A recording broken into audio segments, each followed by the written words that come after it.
Hello and welcome to tonight's SVC News. The Central Bank of Seychelles has undertaken a study on commodity prices in the country.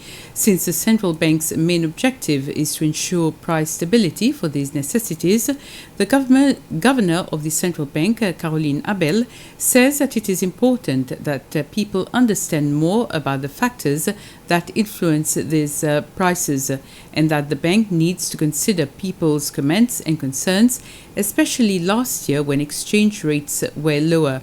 However, members of the public said prices for the basics remained expensive.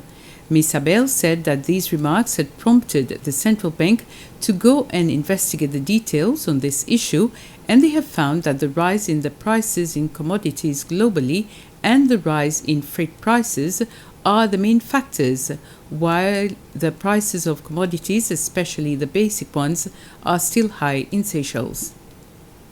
So this is an important element for the economy and how policies are done and amended so that we become a bit less dependent on those commodities. It's going to take some time to make those adjustments, but we wanted to make the public aware that there are significant forces, and in light of the current events between Russia and Ukraine, that we are mindful that the commodity price increase that we are observing will have an impact on domestic prices, even though at this present time we also have a stable exchange rate.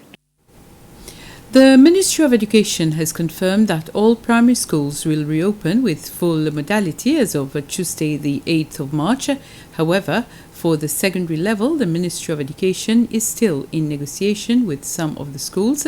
This was communicated during a press conference with the Principal Secretary for Education Service Department and the manager of the procurement unit from the ministry this afternoon.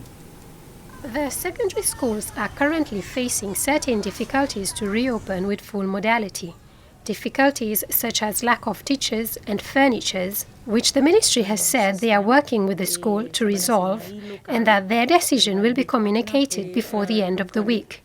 The ministry has confirmed that the furnitures have already arrived in the country and will be cleared and delivered to the school within the coming days. As for the lack of teachers, the ministry has said that to address the situation, they have asked school management staff to take on classes and teachers to take on additional classes. There are also staff from the ministry itself who will be posted in schools to teach. The ministry have also said that there are 9 students who have completed their A-levels who will join the secondary schools to teach. In the meantime, the ministry continues to recruit teachers. Whereas the primary school level, all students will return to school on Tuesday, the 8th of March.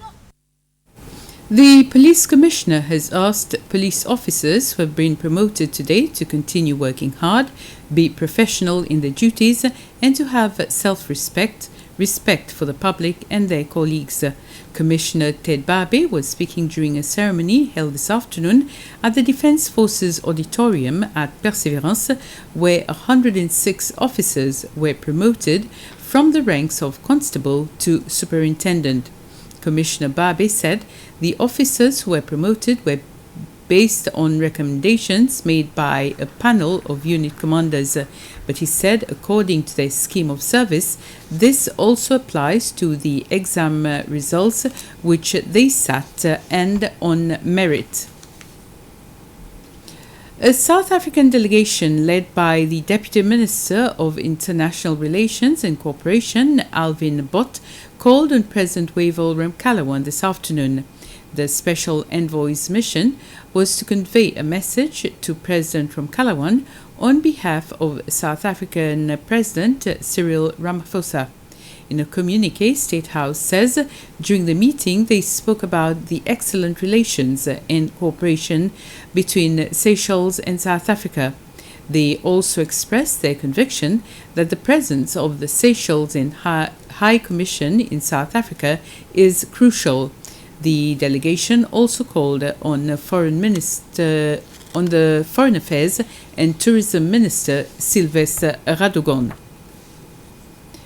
Miss University Africa Tourism 2021, Gabriela Gontier met with President Ramkalawan at State House this morning. Ms. Gontier, who is 23, won the title in last year's contest, which was held in Abuja, Nigeria, on the 18th of December. This morning, Gabriela was also wearing her crown, which arrived in the country yesterday.